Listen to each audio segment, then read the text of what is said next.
We're shut down. It's all shut down now, baby. And it could be a while. This one could be a while. This one is going to be a problem. We're going to see things play out during this shutdown that we have never seen play out during a shutdown in American history. And I don't think we've ever seen a shutdown where the two sides are so completely divided. And we're going to talk about precedent. Precedent. Some of you may be wondering, hey, how many shutdowns have there been? And how long do they usually last? Aggregated some stuff real quick. Thank you, Scotty. Ford, he had one 10-day shutdown. Carter, 6 shutdowns under Carter, the longest lasting 12 days. Under Reagan, we had 8 shutdowns, the longest lasting 3 days. George H.W. Bush had 1 shutdown for 3 days. Billy Clinton had 2 shutdowns. The longest of Bill's was 21 days. That was alarming. Not as alarming as it's going to get. Barack Obama had 1 shutdown for 16 days, and Donnie himself had 2 shutdowns, and as you know, the last one in 2018, that was 35 days. I've made a few predictions lately. I get to take a couple victory laps today, and I'm going to make another prediction, just going to predict it right here, right now. This one goes longer than 35 days. Boom. I'm just going to call it right now, and I'm not going to hedge my bet. I'm not going to be mealy-mouthed about it. This will be longer. Yeah, if you're a betting man, and I know the books are taking the action, go and take the over. This is me giving you the inside dirt. Go take the over on this shutdown, whatever it is. I bet you, what do you think the over-under on this shutdown is, Scotty? I'm thinking that they won't automatically go right to the longest ever, right? I'm going to guess the over-under on this one's like 20, 21 days. He's going to look. He's going to look. I'm going to guess the over-under is right around 20 or 21 days. I'm telling you, whatever it is, take the over. Take it. We're going over. That's my prediction. Yeah. Well, as the clock strikes midnight in just over 10 seconds, our government is shutting down. That is because Congress could not agree on a spending bill. Now the two sides seem to be ready to wait it out to get what they want. Then we may see some activity on the Hill on Friday after the Yom Kippur holiday. During a shutdown, of course, Social Security, Medicare, VA benefits, and student loans will continue, but many other agencies will be closed. And 750,000 federal workers could be furloughed. Others, like air traffic controllers, who we need life or death, and TSA officers will continue working, but without getting paid. I just want to say that one more time. Can you imagine if your boss tomorrow was like, yeah, absolutely come to work and no one's paying you? That is what we are expecting these workers to do. This is the 6th shutdown in the last 30 years. The last government shutdown was the longest in history, lasting 35 days during Donald Trump's first term. Stephanie, you did a great job summing that up, but you came short. You came short of the hard truth that we're actually facing. You mentioned the over 750,000 workers that would be furloughed. You didn't mention Russ Vought's promise of massive layoffs across multiple agencies if we go to shutdown. We're there. Does Russ Vought, and we're going to get into Russ Vought. Today we're probably going to go a little long today. We may make it a habit of going a little long till we get to the eventual 2-hour. We're going to try to make it more of a natural progression. Some days there's been stuff that's gotten bumped that we just absolutely were just fired up about getting to, and we're not going to let that happen anymore. If I got to go late, I'm going to go late. There are some constraints on some of our material that we have to get to some people, but we're gonna go late when we feel we need to, and today's going to be one of those days, I have a feeling, because Russ Vaught's the one doing this to you. And so far, I'm going to detail to you how Russ Vought keeps his promises. You can call Russ Vought a lot of things, and we will before this podcast is over, but a person who doesn't keep his promises is not something you can call him. He has been dedicated to his mission. And he's been pretty successful, and we'll get into all that. But Russ Vaught's the one doing this to you. We're going to hear from him later. I'd love to hear from somebody who had, wanted to place blame in previous shutdowns. I want to hear from somebody who's so bigly and knows more about this and that than people, experts in their field, a guy who's quickly, strongly, bigly. I want to hear from him. What has he said in the past about shutdowns and who's to blame? Let's hear from an earlier version of Donnie. So if there were a partial shutdown of the government come Friday, that would be okay with you? In my opinion, I hear the Democrats are going to be blamed and the Republicans are going to be blamed. I actually think the president would be blamed. If there is a shutdown, and it's not going to be a horrible shutdown because, as you know, things will sort of keep going. Well, it was a partial shutdown, right? If there is a shutdown, I think it would be a tremendously negative mark on the president of the United States. He's the one that has to get people together. Right. I'm a deal. Okay. All right. That was in 2011. He's blaming Barack Obama. Barack Obama, you're the one who's going to be blamed for this. Okay? What did he have to say in 2013? You say who gets fired? It always has to be the top. I mean, problems start from the top, and they have to get solved from the top, and the president's the leader, and he's got to get everybody in a room, and he's got to lead. The interesting thing is in 25 years and 50 years and 100 years from now, when the government is, when they talk about the government shutdown, they're going to be talking about the president of the United States. Who was the president at that time? Mm-hmm. They're not going to be talking who the head of the House was, the head of the Senate, who's running things in Washington. So I really think the pressure is on the president. The president. Donald Trump, twice on camera, all the recording equipment working, said it's the president's fault. In 2011, he went on to say, you got to have a deal maker.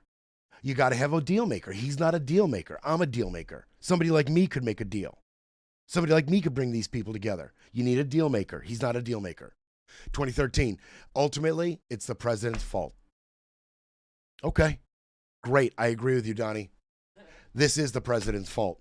You're the one who canceled the first meeting earlier. There was supposed to be a meeting, I think it was scheduled for late last week. He just canceled it, where they were going to sit down and hammer things out. He did sit down with them on Tuesday or Monday night, and absolutely nothing got hammered out at all. And by the way, in that meeting, you may see some footage of that meeting coming out where Jeffries, Schumer, Thune, Johnson, and Trump all sat down. There was some interesting pictures floating around where in the same shot as Hakeem Jeffries and Schumer are two Trump 2028 hats just magically appeared on President Trump's desk during that meeting on Monday. When asked about it, a reporter asked Hakeem Jeffries, so what's with the hats? Was that something that was planned? Did you know that was going to happen? He said, no, they just magically appeared. And I looked at Vance and said, hey, are you good with this? And Vance just shook his head. Yeah, he's good with it. So I felt like I wanted to wear a little something. I had to make a couple stops before I hit the studio today.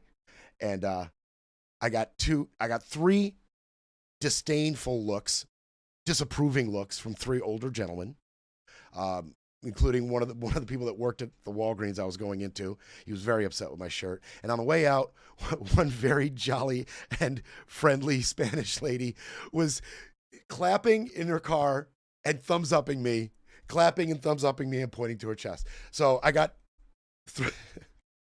three no's and a yes on the shirt. But so Don thinks that Don is responsible. That's what I heard from those clips.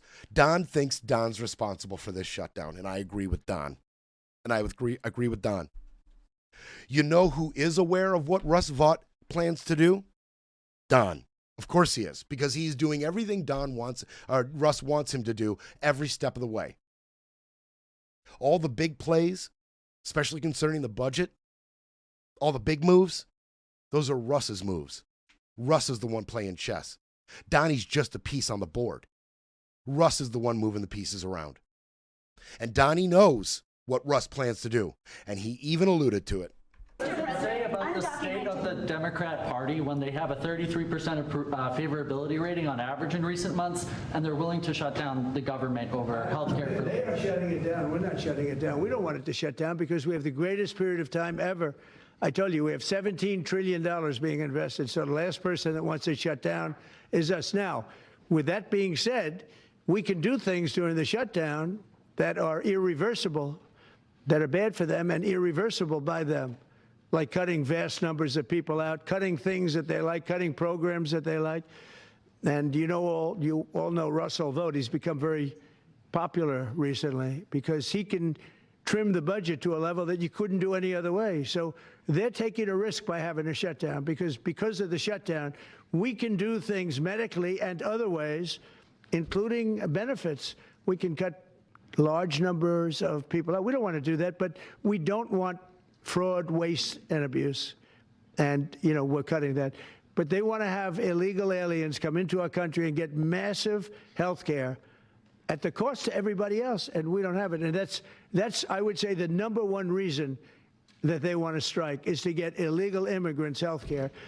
And, Gavin Newsom wants that, too, in California, and it's destroying California. We can't have that. We're not going to let it happen.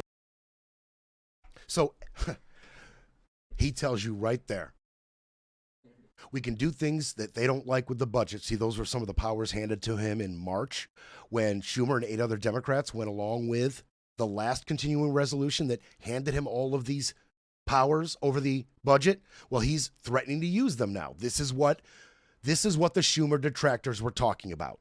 This is why they didn't want him to cave then, because of what he just told you right now. Russ Vought and I are going to bleep you up, and you gave us the power to do it. Just wait and see. You think you want to shut down? You don't want to shut down, because me and Russ, we're going to make it hurt. We're going to make it hurt.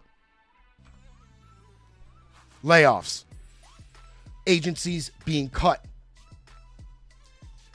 All of the reports coming in from Congress on appropriations, he can just, with a wave of his hand, get it out of here. I'm not considering any of it. That's pretty intoxicating power. Not just for Don, but for Russ. You think they are fearing this shutdown as much as the Dems are? You think they fear this shutdown as much as you do, America? You're crazy. He's got all these powers during a shutdown. And I told you yesterday about the judiciary. And I'm going to get into some of the other effects. We got more details. But all that civil litigation against him, that gets put on hold. So, doesn't fear the judicial backlash and gets complete control over the budget. You think he's going to budge? You think he cares how long this lasts? He's loving this action. It's time for a quick break. Then we break some more. You're listening to Brett Breaks Things.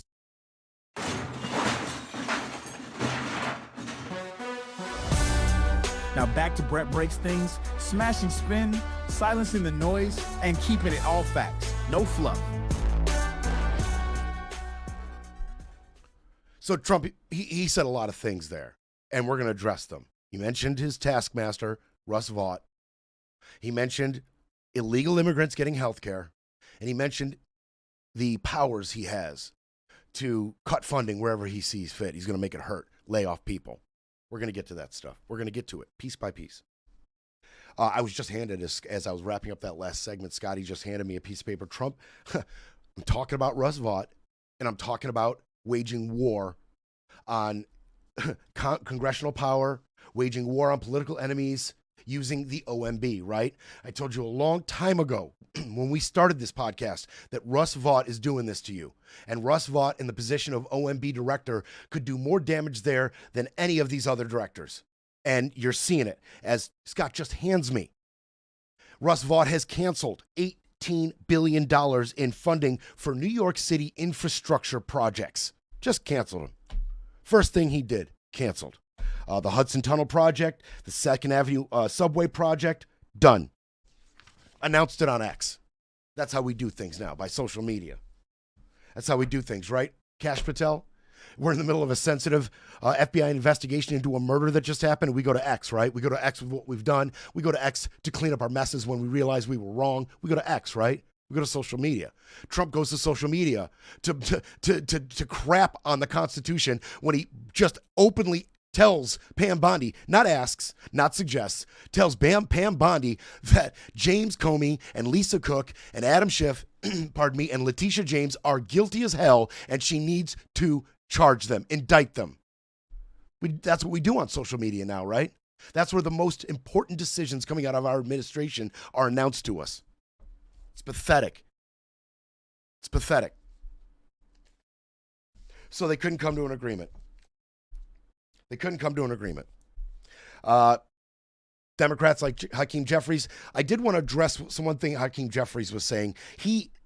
What the Republicans passed through the House and gave to the Senate is essentially a clean resolution. I had previously reported that it had been reported that $10 million in funding was attached to this bill for security. Well, as it goes through and the numbers are actually released, it's more like 80 million. So apart from the $80 million in extra security for for congressmen after the Charlie Kirk shooting, apart from that 80 million, it is clean. Jeffries is out here saying it's not clean because it's a continuation of the very unclean version of March. He's also saying it got zero Democratic support in the House. That's unclean. He says their messaging is unclean. That I agree with. As Trump sits there, your president sits there on TV and lies to you about health care being provided to undocumented immigrants. Just lies to you. It is not happening. It is not legal. It is not available to them. That's just a lie. We'll get to that. That's dirty. He's right about that. Hakeem Jeffries is right about the messaging from the Republicans being dirty. But the resolution itself is fairly clean. Now, the one in March was not. That was absolutely as dirty as it could possibly get. But this one was fairly clean. The Republicans' version funds us through 21. None of the concessions to the Democrats are included. The Democratic version, which would fund us through October 31st, had the trillion in Medicaid and Medicare restored. It had subsidies for the Affordable Health Care Act extended, and it restored some of the funding taken from public broadcasting. It also clawed back some of the powers afforded to Donnie during a shutdown over the budget, claws some of that power back. Why would the Republicans agree to any of that? They just did all of this. They did all of this through the last continuing resolution and through the one big ugly ass bill. They did what they wanted. Why would they concede anything to you? Especially when a shutdown gives Donnie not only power over the budget, but a reprieve from his civil litigation. Why would they concede anything? This is the lose-lose proposition in front of Chuck Schumer. This is why it's lose-lose. Now, leading up to the shutdown, there was a lot of stunts and gamesmanship happening on the Hill. I'm going to bring some of it to you. You might be surprised to hear some of this, how petty some of these people can be. They're supposed to be the best of us. And they are the most tribal, partisan, petty of us in many examples. Like, I'm going to give you some examples. The first one, this is a little more civil than some of this other stuff. There was, on the Senate floor, John Thune brought in this big poster. And on that poster, it showed 13 times that Democrats came to the table and negotiated a deal to end a shutdown, saying, look, you guys have a history of negotiating and coming to the table and ending a shutdown. Look what you've done in the past. You're hypocrites not ending this shutdown now. It's on you.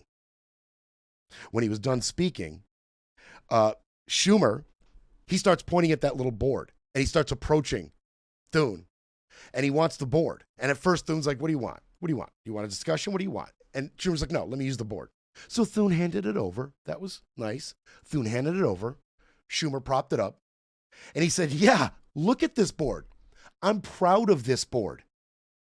Because many instances here on this board, we had a majority or we had the presidency. And look at all the times that we came to the table and worked something out. This board, he said, is impossible right now because your leader absolutely refuses to negotiate. We can't negotiate by ourselves. And we didn't these times.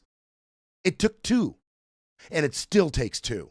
And your leader will not come to the table. He will not negotiate or cede anything. So this board now, Mr. Thune, It's impossible to achieve this. It's impossible. What else was going on?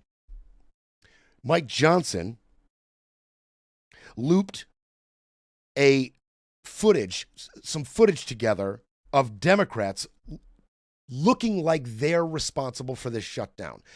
Like little blurbs taken out of context, little pieces of video of the Democrats kind of lauding a shutdown and picturing it as they're doing whatever harm comes from this shutdown.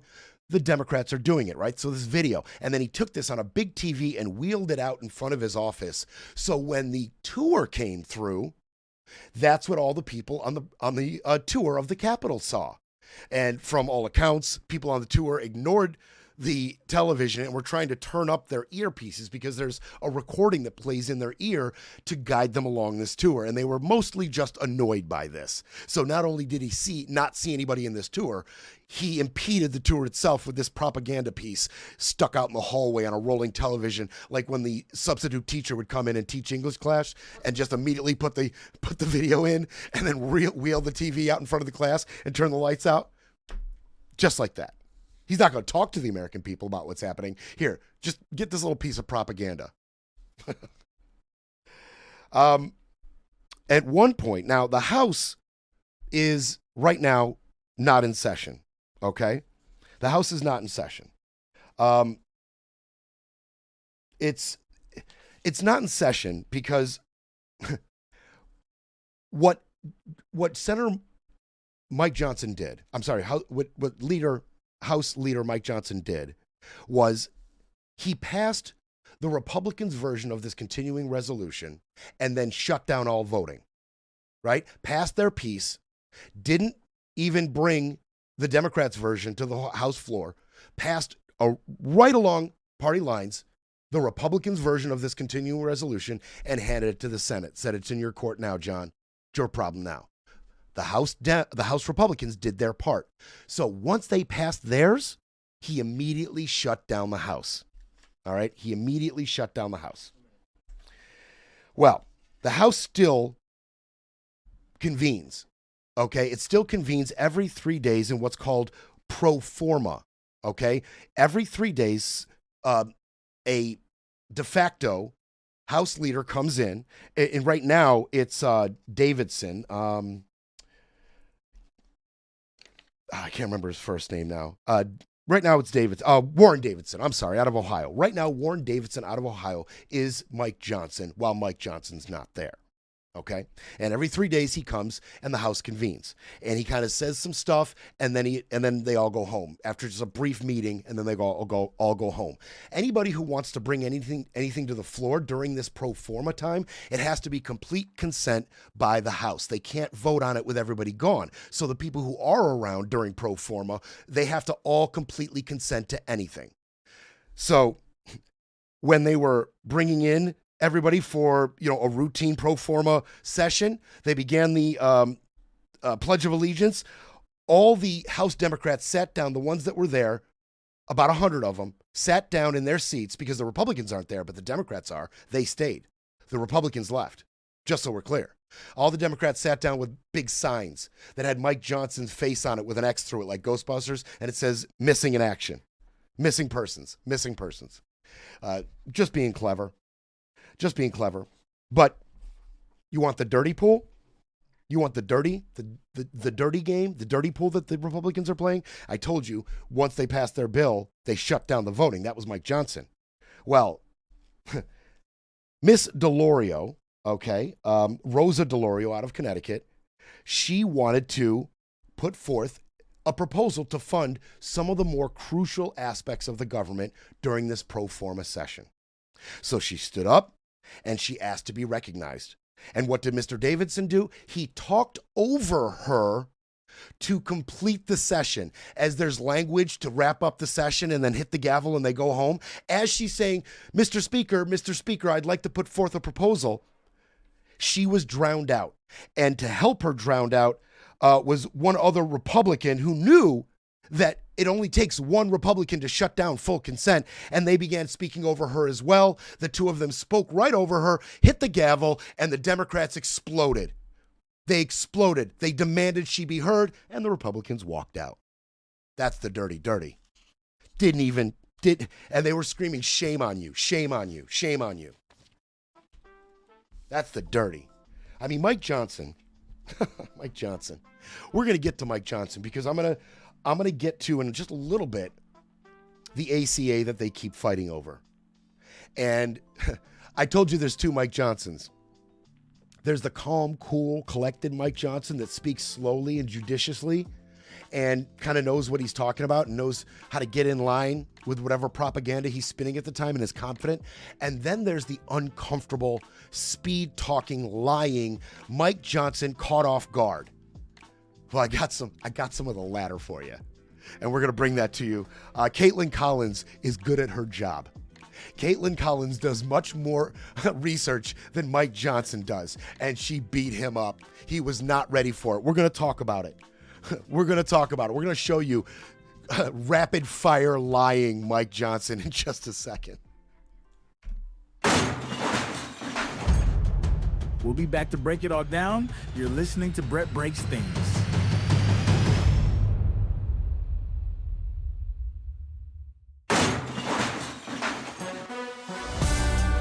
You're back with Brett Breaks Things, because silence isn't an option.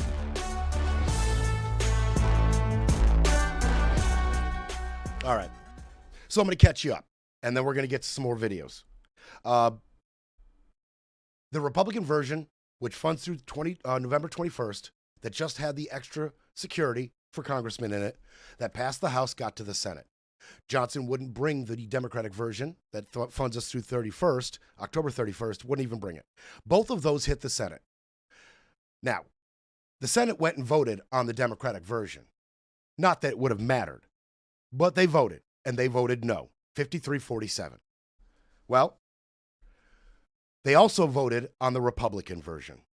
And I told you, Thune's got the lift. It's all on Schumer and Thune. Schumer's got more pressure, no doubt, but Thune has pressure himself because he needs 60 votes.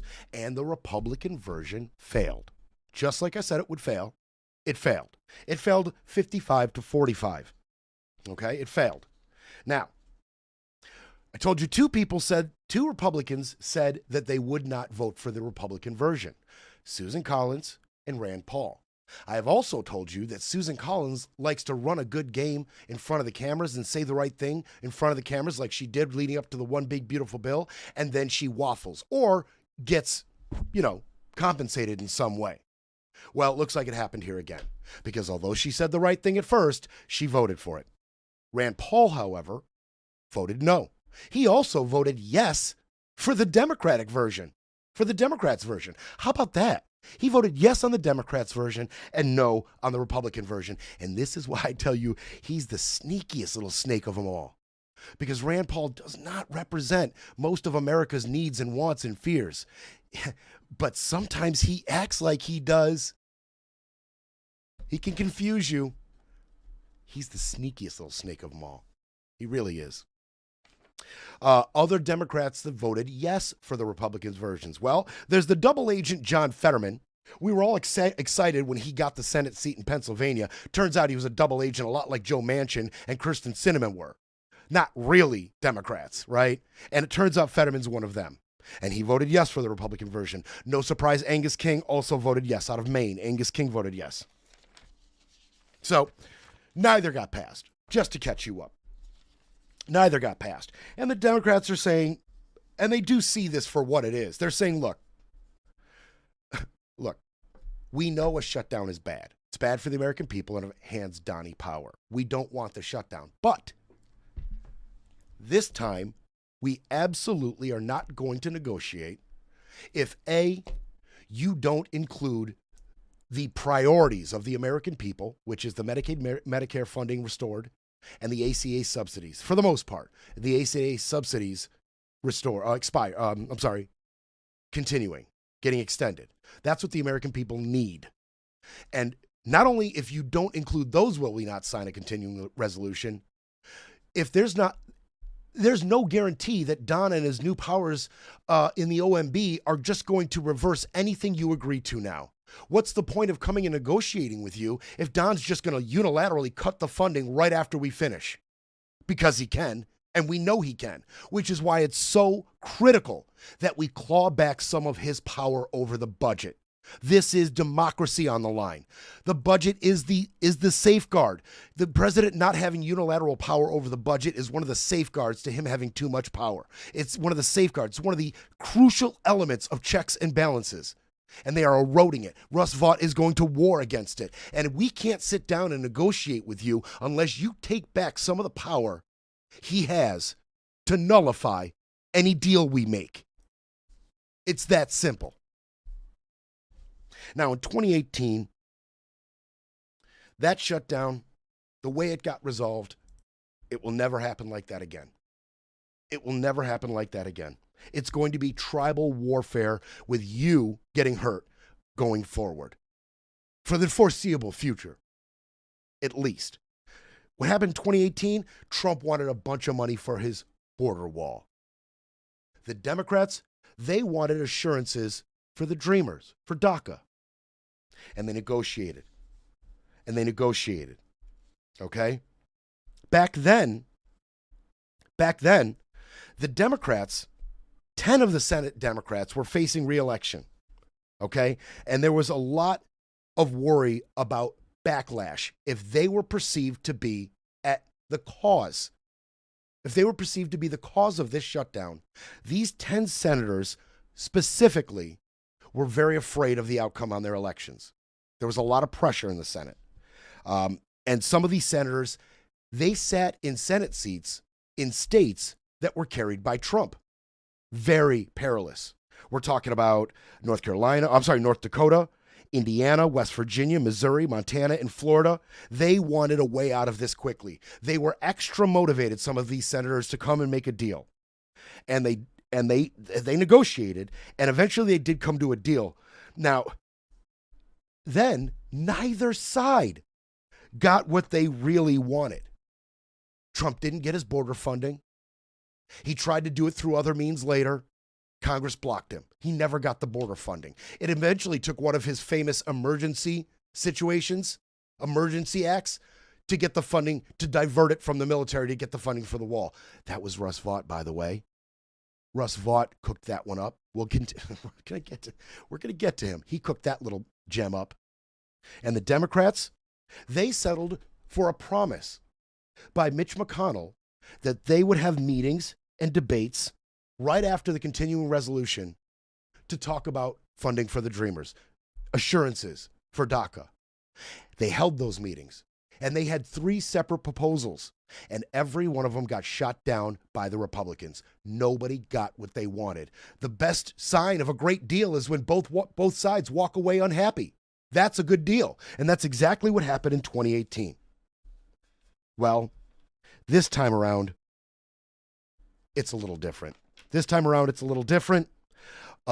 All of those Senate seats, almost, and we're going to get to some perilous seats. There are a couple seats that are in danger that hinge on what happens here. But most of those seats I mentioned to you in 2018 are now filled by Republicans in Republican states carried by Donald Trump. A lot less pressure on the Senate. The Democrats believe that eventually, America will feel the burn of these high insurance premiums. And some people will get kicked off altogether. I talked about the telehealth going away and some other things essential to the senior population going away. Democrats believe, you know what, eventually the Republicans are going to feel this. The voters are going to feel this, and they're going to see that we were right about this. Right now, it's muddy because of the Republican messaging, but eventually they'll see our side of this, and we won't face as much backlash as the Republicans will. How long till then? I'm just posing the question. How long till the Republicans come to the table on the basis that, okay, we're starting to worry a little bit about our Senate seats? That could be a long, long time, which is why I tell you, take the over. Take the over on this shutdown. Scott, did we get the number on that? Did we ever find that? He's looking for it. Oh, really? He's getting the average around Don't take this as gospel. The average is around 11 days. Oh my God, take the over. Go run to your bookie. Run to Vinny Pasquale or somebody. Go quick, get to them. Get to your bookie and place a bet. Take the over on the shutdown. Go, I'm telling you, go run right now. You can blame me later, and I will be so thankful that I was wrong, and I will apologize for losing you your money. But I'm telling you, go take the over. Go take the over. This is going to get ugly.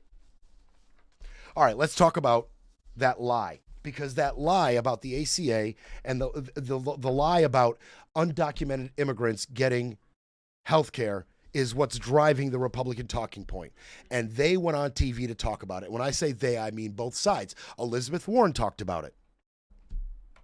So Democrats have been saying since July, let's negotiate this. And now what they're saying is, no.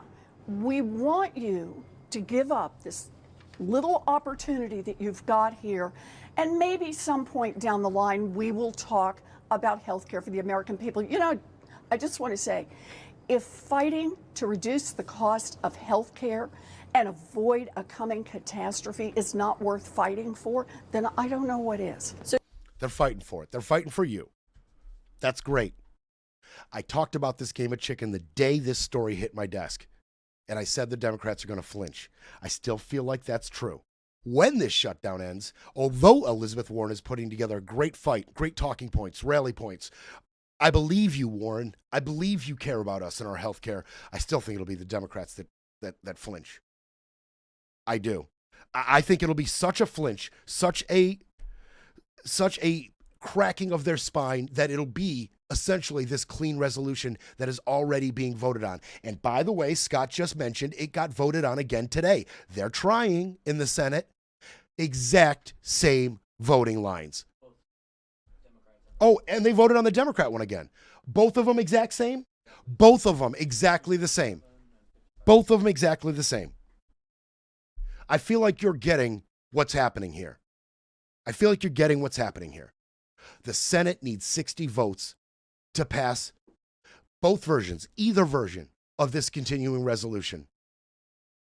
The Democrats' version, $1 trillion back to healthcare, ACA subsidies extended, some of the president's power clawed back, some of the power of the budget clawed back. The Republicans' version, clean, none of that, and $80 million for security. That's to November 21st. It got voted on again today. It's what we're telling you. And the Senate is completely unmoved. It just highlights what I'm telling you here. It highlights what I'm explaining to you right now. There isn't any pressure in the Senate. You think these senators give a crap if TSA workers are working without pay? Do you think they give a crap about the effects of this shutdown to the EPA and the education? I'm going to get to them. I have more details about what it's going to look like. Some of the decisions have been made now that the shutdown has started. A couple different changes from what I told you it could look like yesterday. You think they give a crap? They're feeling no pressure in the Senate. Why would they budge? Breaking politics, breaking narratives, breaking news. But first, we need a coffee break. Solution. What these guys have said, it's my way or the highway. This is the way it's going to be. And that is kind of what Trumpism is about. That's that authoritarian tendency that we're seeing in America right now. So are you telling me you're willing to vote no every time Leader Thune brings this up? I am not going to allow. Let me be clear. All right? You can quote me on this. You can quote me on this. We say in Vermont, till the cows come home. I will not let tens of thousands of fellow Americans die because they're thrown off of health care. In my state, people cannot afford a doubling in the health care premiums. We are already paying the highest prices in the country for health care. People just can't afford it. And what the Republicans have got to do is go into their hearts and go back into their constituents. Ask their constituents in Louisiana, where Johnson is from, do you think it's a good idea to give $1 trillion in tax breaks to people like Bezos and Musk and Zuckerberg, the richest people in this country, in order to cut throw people off the health care they have? I think the answer will be a resounding no. So I hope the Republicans develop a sense of morality, listen to the people of America, and do the right thing. What Bernie just said encapsulates better than anything else how powerless the Democrats are right now. He's literally saying, Republicans, could you please grow a heart for the first time in your lives and give us back our health care? Please, pretty please. Why are they picking this fight? Why are they picking this fight right now over the shutdown? Because they have no other power until 2026, hopefully. They know that they will never get anything passed. They will never push anything or get anything agreed to that is going to help you, the American people, for the next year and a half. They know it. They know it.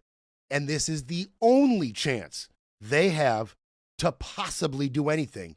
And that chance hinges on what Bernie Sanders just said. Hey, Republicans, could you please grow a heart and realize $1 trillion in tax cuts for the rich is going to cause millions of people to be thrown off their health care. Please be nice and don't let that happen. Pretty please? Pretty please this time? Please, sir. More porridge. More?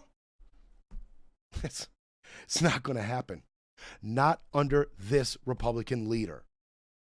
In the past, it happened.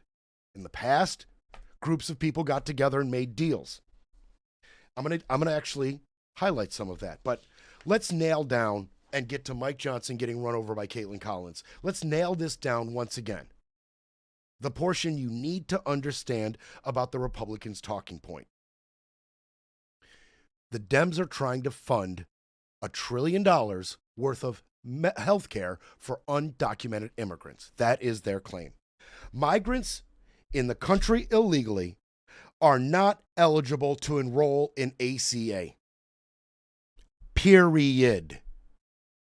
And the lawfully present migrants that did come in to receive health care, all of that was cut by the one big beautiful bill.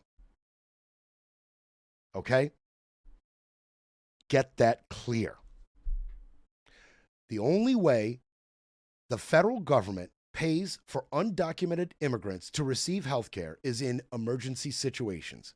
And that isn't even all the time. And when it is, it's about half of what it used to be before the one big beautiful bill. We're talking car crashes, emergency life-saving stuff. Yes, hospitals will take in undocumented immigrants for that and save their lives and hope to be reimbursed by the government. That is the only time undocumented immigrants receive health care on your dime. Make sure we get this really, really clear. How do Republicans view the ACA? How do they see it? They see it as an expensive and misguided foray into health care provided by the government. But that's not how they should see it, because that's not how their Republican voters see it. The ACA subsidies are heavily politically important in states like Georgia, Alaska, and Texas, where it's on the rise. The fastest where it's heavily used, the fastest growing Republican states, Texas, Mississippi, and Tennessee. So the ACA is most used in Georgia, Alaska, and Texas, and it is rising fast in Texas, Mississippi, and Tennessee. That is why some in the House may pressure some of their leaders. Hey, maybe we should extend this. That is why some in the Senate are saying, we have to come to the table. I can't vote for this. I can't vote for this. My people will be hurt.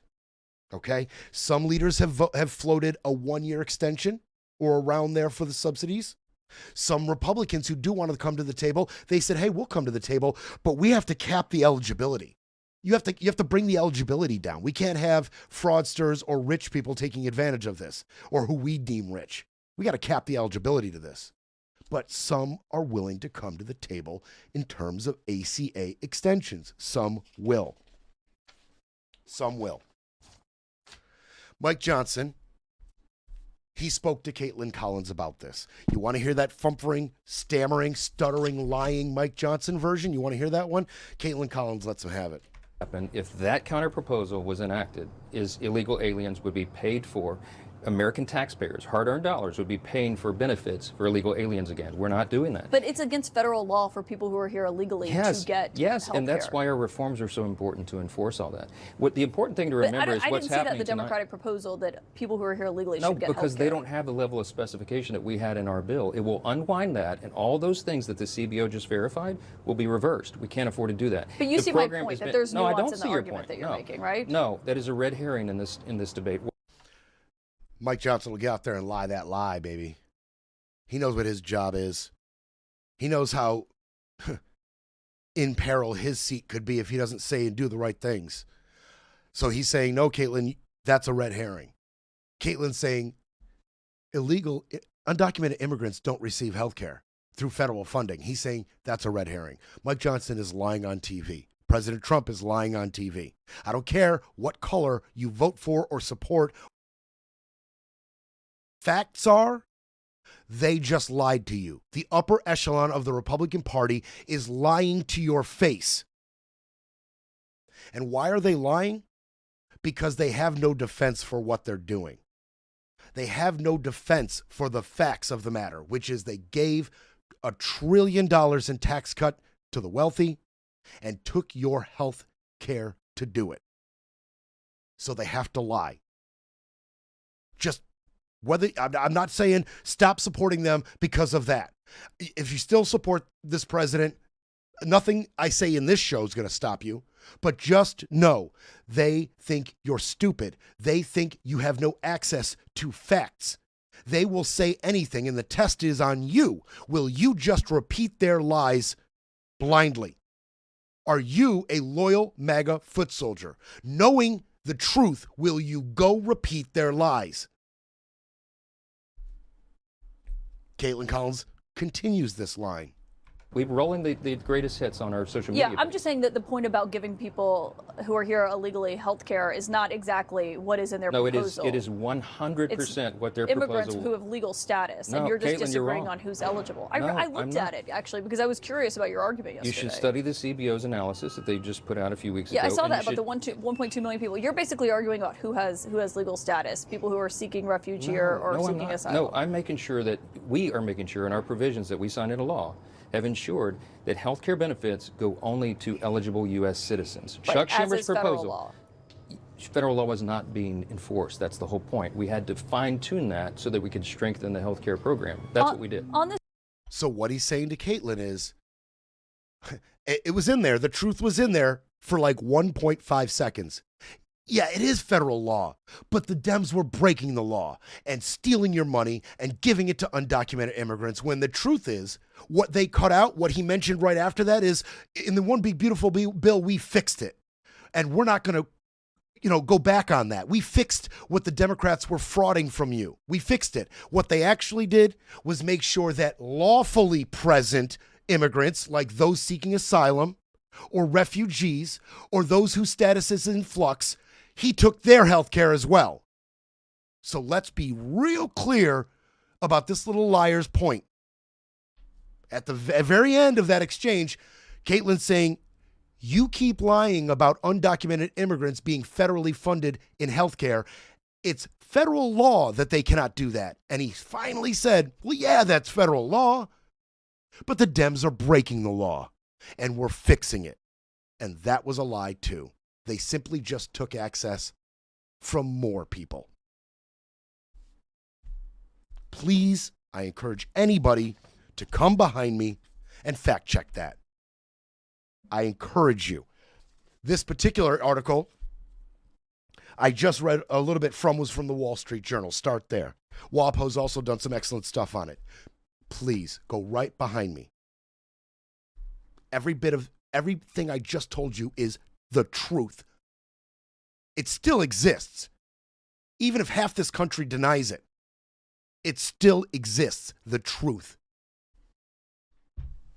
Now, in terms of working out the ACA and coming to an agreement, because it seems like that's the one thing that actually is important to some of the Republicans and all of the Democrats. is the ACA extension, what we're talking about now. In the past, there had been people who were considered deal makers, okay? There have been people who were considered deal makers. Lindsey Graham had been considered that, and Lindsey Graham said, listen, there's a fix to this. We need an ad hoc committee, a group of real deal makers in the Senate to get together and hash this out and add something to the Republicans' version that will address the ACA extension. We can do this. That's what Lindsey says. We can do this. When asked if he'll do that, he said, well, I'm not going to do it. I don't want any part of it. But somebody here in the Senate, they should do it. They should do it. John Thune and Schumer, they have been given long leashes on both of their parties' talking points. Thune has every authority by the president to not make a deal with the Democrats, as long as it takes, John. Do not add any of their concessions to our bill.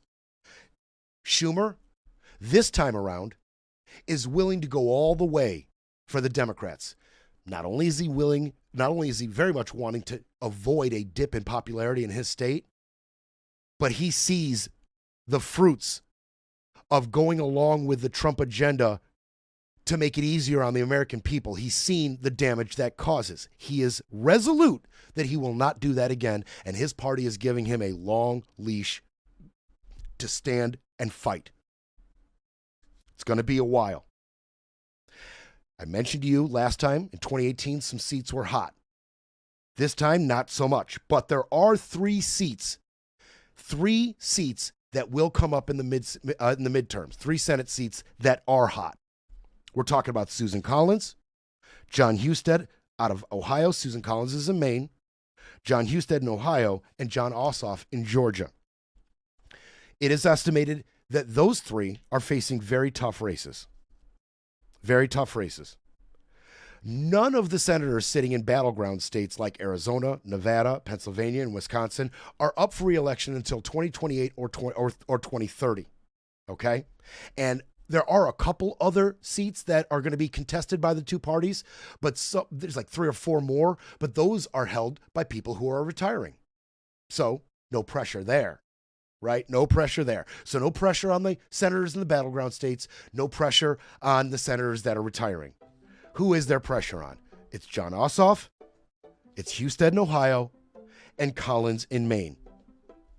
They're facing pressure. 2 of these is uninteresting to me. Ossoff, he is going along party lines. He is facing a very tough re-election campaign. He's going right along party lines. He has accused the Republicans of blocking efforts to prevent, quote, massive increases to Georgians' health insurance premiums next year. He's not folding. He voted no in March, by the way, John Ossoff did. He voted no to the continuing resolution in March. He voted no here. He's voting no along the line. Nothing interesting there for me. He can go fight that fight in Georgia. I hope he wins. Husted, not really that interesting to me. He's the one who filled J.D. Vance's seat. He's going to do anything to avoid being primaried by a Donald Trump pick if he should come out and say anything Donnie doesn't like, so he won't. And he blames the Democrats. The interesting one to me is Susan Collins.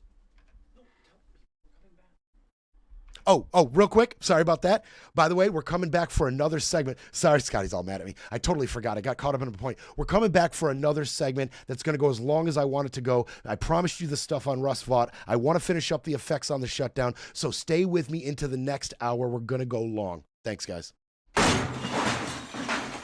It's time for a quick break.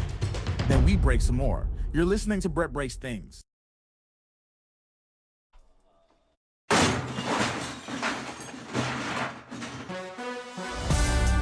You're back with Brett Breaks Things, because democracy doesn't defend itself.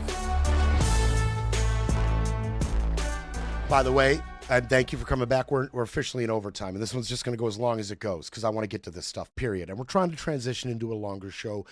Lots of you have asked for 2 hours. Some of you are asking for 3. It is a bit of a lift for Scotty and I right now, but we're trying to make it happen. So we're going to, more and more often, you're going to see what happens right here over time. I'm just not pushing certain stuff anymore. And this is too important. It's just too important. So I hope you stay with me for the entirety of this show. And stuff is breaking. This is constantly breaking now as we are in shutdown. And guess who? Russ Vought is now meeting with Senate Republicans right now to whip their asses into shape. Too many are voting no. And he has to try to figure out a way to get some of these Dems on board. And he's meeting with them. Cobra Commander has brought in everybody, Mysterio and all the other like top lieutenants. And he's laying out the plans on how to defeat G.I. Joe and his crew. I do these 80 cartoon references. I can't help myself. I'm a child of the 80s. It is what it is. Susan Collins is the interesting one to me because she has been a big-time peacemaker and deal maker during her time, especially when it concerns shutdowns, but other things as well. Pardon me as well. During the last shutdown, and Lindsay even said, hey, talk to Susan. You want to have somebody get this group together that I'm talking about? I'm not going to do it. Go talk to Susan. She may be goaded or, convinced that she's the one who can get this done. Talk to Susan about this. And the reason he's saying that is because in 2018, she played peacemaker during that shutdown. And her office, Lindsay, described it as Switzerland, totally neutral. And she started holding meetings. At first, it was about a dozen senators, each being represented equally. And it grew to about 25 senators by the time it was done. And she had been given a gift from another senator, one of her colleagues at the time. She'd been given a gift of an African stick, and it symbolized authority. And she took this African stick and she would hand it out to each one of the senators during these meetings. And when somebody had the stick, that senator would talk, have their feelings, and express their feelings and their fears and their thoughts, and everybody else would shut up. Period. And it worked. It worked. Everybody's voice got heard. And that group of about 24 senators, they got back together after that shutdown. And they met on some other stuff and got deals done. They got $1 trillion in pandemic relief done, this little group. They had a massive infrastructure law passed in 2021. They had a modest gun violence bill passed in 2022. They had some law that responded to the January 6th insurrection passed in 21 as well. They got a lot of stuff done this way, and Susan was at the heart of it. She was at the heart of it. And a lot of those senators that were involved in those meetings, they're not around anymore. And the Senate has changed a whole lot in 8 years. Maybe half of those senators are left. And of those half, they're not really interested in having Susan Collins bring them together to hold the African stick in her office. And right now, it doesn't appear Susan herself is willing to do that. That may change. Let's see how this goes. There's going to be time. Bet the over. Scotty's telling me the average over on this shutdown is 11 and a half days. Go bet the over. Go bet the over. Go make yourself some cash. Again, if I lose you cash, just like the Hammer Jim, whatever his name is on the stock watching show, he's wrong all the time. He doesn't apologize. He keeps it rolling. I will apologize. Jim Cramer. Yeah. When Jim Cramer loses you your kid's college fund, he doesn't go on there and apologize. He just keeps making predictions. I'll at least come and apologize for losing your money, and I'll happily do so if this thing ends early. I'll happily do so. Why? Why will I be so happy? I'll tell you why. I got a little bit of a deeper dive into what's going to stay open and what's not. I outlined an overview of some of the more important stuff, but I've got some other stuff I do want to bring to the table, some stuff you may be concerned about. Some of the estimates have changed. Some things I said we're going to shut down won't, some things will. Just a few changes, but I'm going to break some down to you. But these federal employees, man, about 800,000 federal employees. It's estimated that's the amount of workers that are going to be furloughed, but not this time.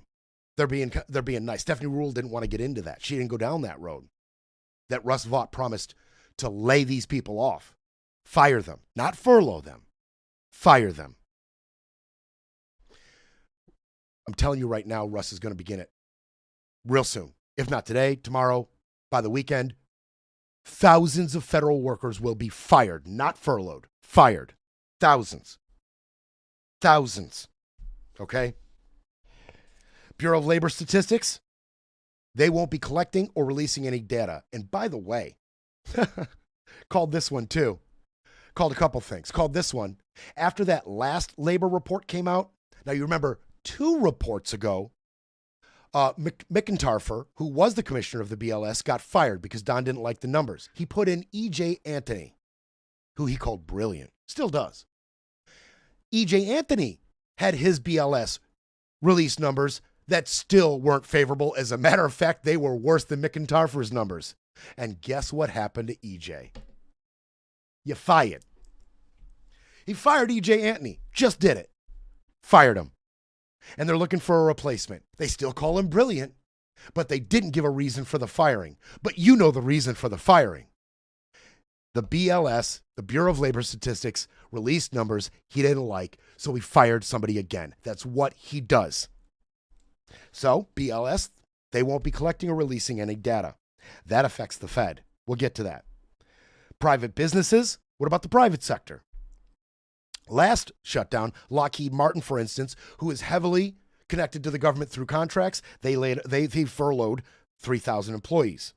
Other things connected to the government in the private sector that were stopped, furloughed, export certifications for beer, wine, and spirits, loans to small businesses, loans to homeowners, loans to developers. And without any payment, without their loans going through, anybody whose business relies on government contracts in any way, they're going to have to furlough people or fire them all outright, and their businesses will cease. They'll halt. Anybody connected to government contracts are going to have to halt their business. Period. Travel economy, it looks like travel and vacation economy, travel economy, that's expected to lose $1 billion a week. A week. That's a lot of money. That's a lot of money in travel and resorts and people coming to this country for their vacations. That's $1 billion a week they are going to lose. Of the government agencies, the hardest hit, and we compiled some stuff, but in terms of workers going bye-bye, furloughed and or fired, the hardest hit is the EPA and education. 89% of EPA workers will use furloughed for now, but I'm telling you, in the next 48 hours, 72 hours, it's going to change to fired. But we'll go with furloughed for now. 89% of the EPA is furloughed. 87% of the Department of Education is furloughed. The lightest hit, you're going to be really surprised to hear this, Homeland Security. Only 5% of workers in Homeland Security are going to be furloughed. Also, lightly touched by this, and we talked about it already, thank God, is Veteran Affairs. Only 3% of their workforce will be furloughed, although some services will be cut back. We talked about that. All right, I'm going to run through this quickly. Agriculture. Somehow SNAP is underneath the Agriculture Department. Not sure why. SNAP will continue for the next 30 days. Also, wildfire response, some inspections of meat and poultry, and animal health-related programs, those will continue. Weather forecasts will continue. As far as defense, military operations, will continue, but troops will work without pay.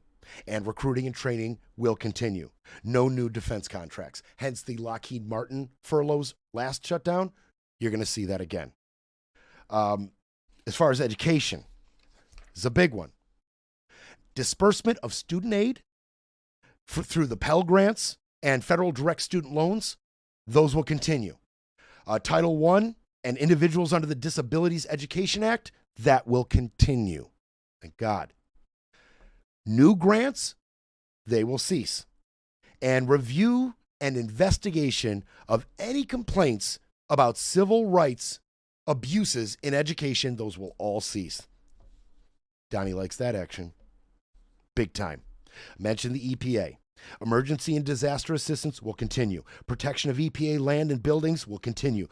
Preservation of ongoing experiments within the EPA will continue. And cleanup of Superfund sites, that's government-funded sites that pose an imminent threat to human life, those cleanups will happen. The sites that are not an imminent threat, those will cease. No new permits, no new regulation grants or guidance, all that will cease. Health and Human Services. It's a big one. HHS. Medicare benefits will continue. Preservation of ongoing experiments in the National Institute of Health will continue. Outbreak response will continue. Vaccines for children through the CDC will continue. And we still will review some drug and medical devices that are being brought to the FDA. But we will not be approving any new drugs or devices. We'll review them, but we won't approve them. That's going to end. New grants through the NIH are going to end. Any non-critical experiments happening in the NIH will end. They will end. Homeland Security. All of that continues. All the ICE funding, the 20,000 workers in ICE and immigration, all will continue. FEMA disaster response will continue. Customs enforcement, imports, collecting tariffs, that will all continue.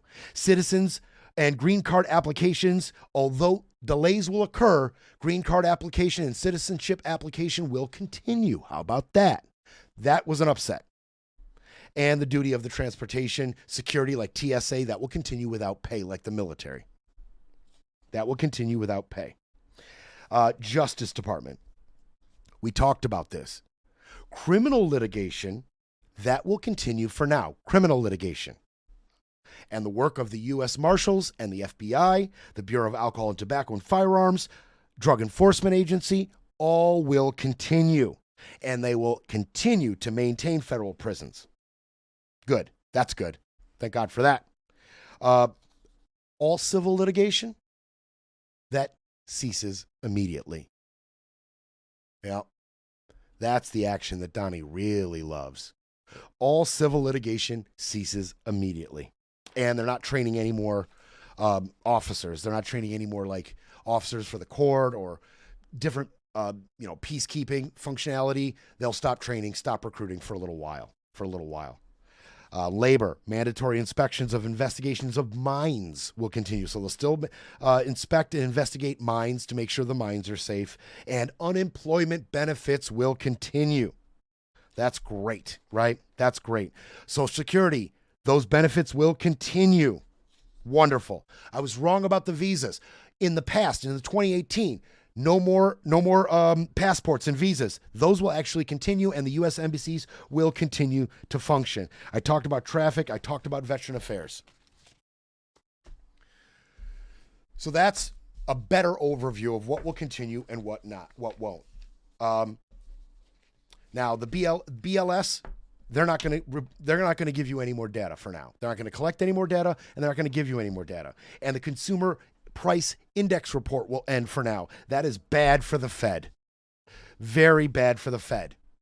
Because the Fed right now, with their new, Governor Stephen Mirren, and the rest of the governors, the rest of the board, they are trying to figure out the neutral rate where they don't constrict the economy too much and don't speed it up too much. They don't know what's going to happen with the labor market. They don't know what's going to happen with the immigration, how that's going to affect the housing market. They have no idea about how inflation will be affected due to these tariffs. They have a lot more variables on their plate right now trying to find this neutral rate than they normally do. Then you've got sycophants like Stephen Mirren saying, oh, no, 4 is not going to get it done. We need more like 2%. That's your neutral rate, which most economists say is absolutely ludicrous right now to even suggest such a thing. But that's Trump's pick. That's Trump's guy. And of course, ludicrous is his stock in trade. One of the Federal Reserve Bank presidents, I told you there's 12 bank presidents, and some of them sit in on meetings. It rotates. Which one of the, how many of the bank presidents are going to be coming to these Fed meetings? It rotates who attends them. One of them who attended the last meeting, Austin Goolsbee, who is the president of the Bank of Chicago, Reserve Bank of Chicago, he said, quote, "It pains me that we wouldn't be getting official statistics at a moment when we're trying to figure out, is the economy in transition, and which way is it transitioning? We don't know. We have no gauge, and now we're getting less gauges on the economy with the shutdown." He's worried about it. Jerome Powell's worried about it. And you know who gets to continue worrying about it? Here's my victory lap.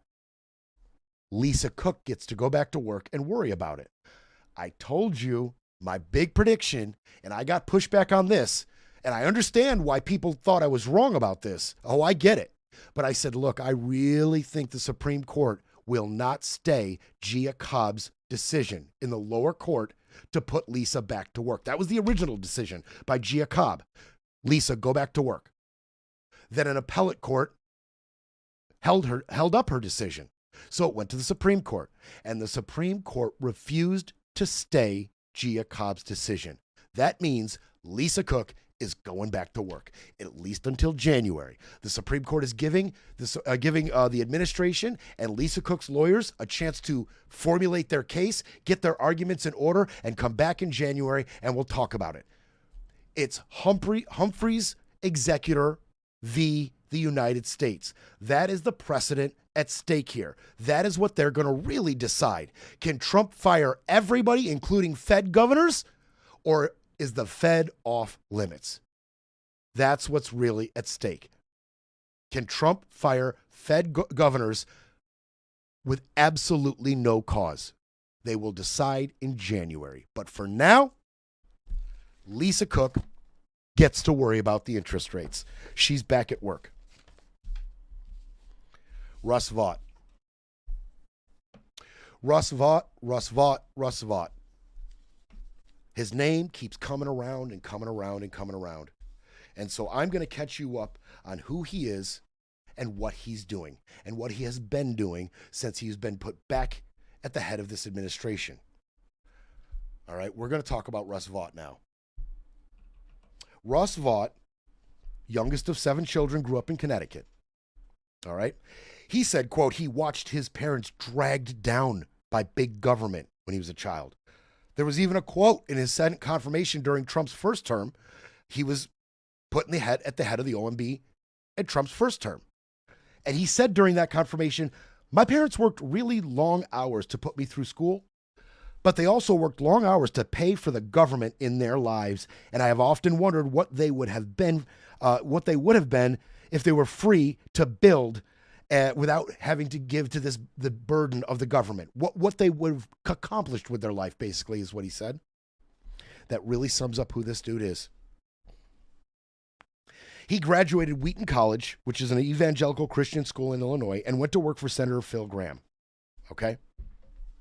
And he worked with the Republicans for a long time. And Phil Gramm was very proud of the work he did with Russ Vought, and he worked his way up through the Republican Party. And in 2017, he went to work as the head of OMB for Trump. During Trump's first term, he argued that the president had the power to block federal spending that Congress had approved. This was back in Trump's first term. He started running this game. Okay? It's important to know what he was all about back then. He was a part of a group of White House officials who froze military spending for Ukraine in defiance of Congress. That was him. I told you, he was the one that cooked up the idea of diverting military funds to build the border wall, more cutting out Congress. And he was the one who concocted an executive order at the time to allow Donald Trump to fire thousands, tens of thousands of civil servants. That was him. Now, the Biden administration rolled back a lot of what he did. They restored the money to Ukraine, and they reversed a lot of the stuff that he enacted and helped Trump enact during his first term. Biden cleaned up the mess. And when Biden administration came in, Russ Vought was out. He was exiled from the Hill. Exiled is the word some use. But he didn't go away. Russ didn't go away. So I just detailed you some of the ugly stuff he got into in Trump's first term. When Biden got to office, he went away. He went to an old row house to live near the Capitol. And he cooked up what the next Trump presidency was going to look like. He would host and coordinate meetings with other Trump loyalists at his row house. He had carefully analyzed any and all mistakes he had made in his first term there at OMB. And he laid out steps to Trump loyalists on how to achieve his goal of dramatically expanded authority from the executive branch. That was his whole deal. We're going to cut Congress out of this. That was his whole deal. We're going to cut Congress out. So fast forward to Trump's next term, right now. Russ was immediately reinstalled at the head of the OMB. But this time it was a little messier. This time, Elon Musk and his $250 million of campaign donations came into the picture. And for a time, had more influence over the president than Russ did. Russ had a very carefully calculated plan on what this presidency was going to look like.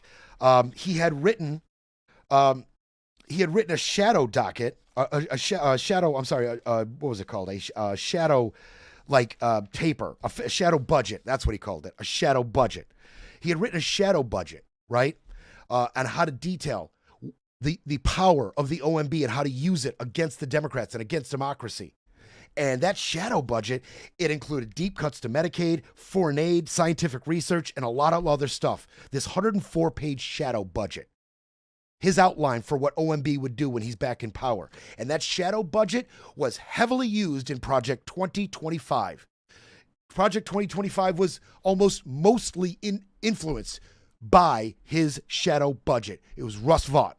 He's the architect, okay? He had a plan. Then in comes Elon and Doge. And Elon and Doge started cutting programs everywhere, much more than Russ had initially intended. He had a very careful laid out plan on how to do this. And Elon just came in with big sweeping cuts, just decimated agency after agency. And Russ Vought, and there was everybody who speaks on this, people who are close to Russ and in the administration at the time, they speak in this article by the New York Times, a great reporting by Coral Davenport. They're all anonymous. They know damn well that that's their ass if they get found out they talked to the New York Times about this. But all of them said he felt stepped over. He felt stepped over. Russ was really not happy with Elon and his cuts. He even said, quote, "We're going to let Doge break things and then we'll pick up the pieces later." And that happened when the split between Elon and Trump became obvious, became clear for the world to see. That was Russ's chance. Russ waited like a snake in the grass and then struck when the time was right. Struck when the time was right. Now, what has Russ done since he has taken more control, since Elon's departure, and since he's kind of directing what happens with the OMB, the budget in general, and he's the one expanding Trump's power? What has he done to do this? Well, there's the funding he has pulled back in foreign aid and public broadcasting, $9 billion total. Some of that in his pocket precision. We'll get to that. This Corporation for Public Broadcasting, gone. Slashing Medicaid, food stamps, he was proud to do it. He has erased hundreds of regulations on the environment, health, transportation, and food and worker safety. And now he's waging war on the Federal Reserve. His guy and Trump guy, Stephen Mirren, is now on the board. And through executive order, anything that gets approved at the Fed Gov has to get personal approval by Russ Vought via executive order. They now have to go to him for approval on major policy. Yep. And you know what else he's the head of? He's the head of the Consumer Financial Protection Bureau. That's right. The agency that's charged with enforcing rules to protect people from predatory financial practices. He has halted every service they provide. Stopped it all. Not in the face of this shutdown. When he got there, Done. Fired 90% of their workers and completely shut the Consumer Financial Protection Bureau down. That should scare you.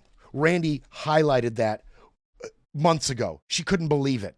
She couldn't believe more people weren't scared to death of that particular little fact.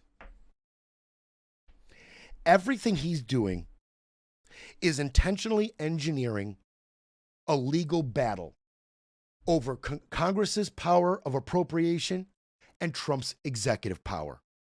He wants to create legal battle after legal battle after legal battle. He's going to push and push and push.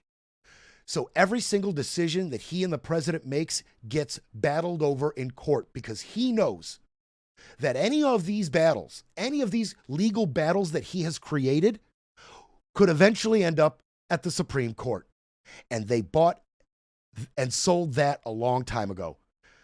His cronies, his buddies, his co-conspirators at the Heritage Foundation, the authors of Project 2025, and himself have put together a great list of justices that were confirmed by the Republicans and implanted in this Supreme Court, and they will do whatever they are told to do.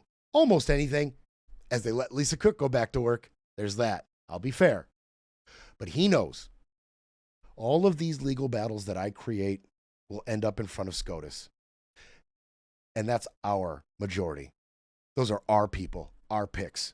They know what they're there to do, and they will do the job. They will help me realize my dream of unilateral power. And they are. They are. And one of the big legal battles I just mentioned, the pocket rescission. You already know, I've talked about it. Ending funding by submitting a pocket rescission, saying, hey, I want to end this funding right here. And then he gets 30 days to have it be discussed by Congress. Except, what if the funding he's asking to end already ends in 29 days? Well, then it never comes back, because he can hold it for 30. And then if the 29 days come and there's no resolution on that funding, it's just dead. That's going to end up in front of the Supreme Court. Every legal expert says this is about as dirty pool gets, this pocket rescission. What do you think SCOTUS is going to do? They already let him fire anybody he sees fit. The Democrats themselves already gave him power in the last continuing resolution to do what he wants during a shutdown with the budget. Oh, Russ Vaught's over here slashing budgets, agencies left and right, threatening to fire people and send them home forever. This wouldn't be that big of a stretch for SCOTUS to say, you know what, this pocket rescission, it's constitutionally protected. It's good. It's good to go. That's his plan.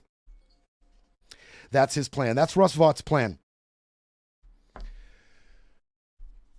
I want you to understand who's doing this to you, how they're doing it, and I think you can see it now, and how much of this is Russ Vaught's vision for our future and presidential power.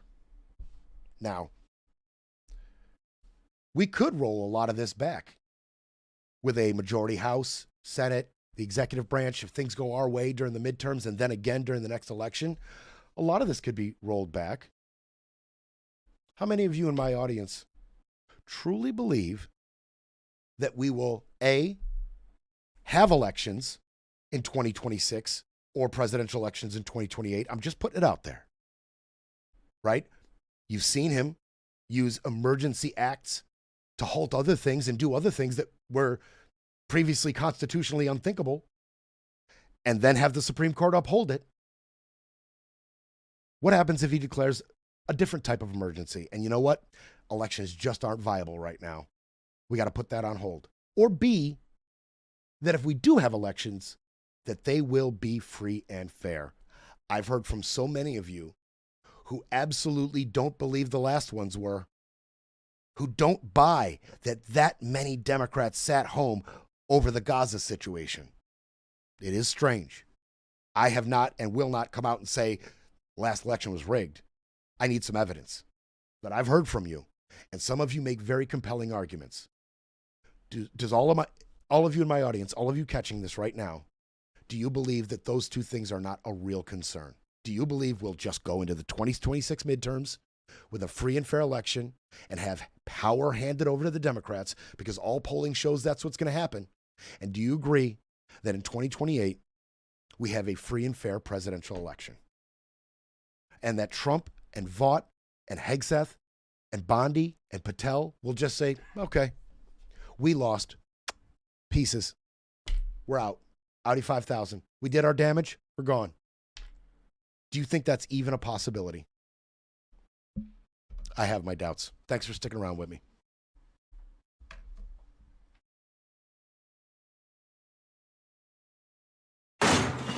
They'll try to repair the narrative, but Brett Breaks Things will be back tomorrow to break it all down.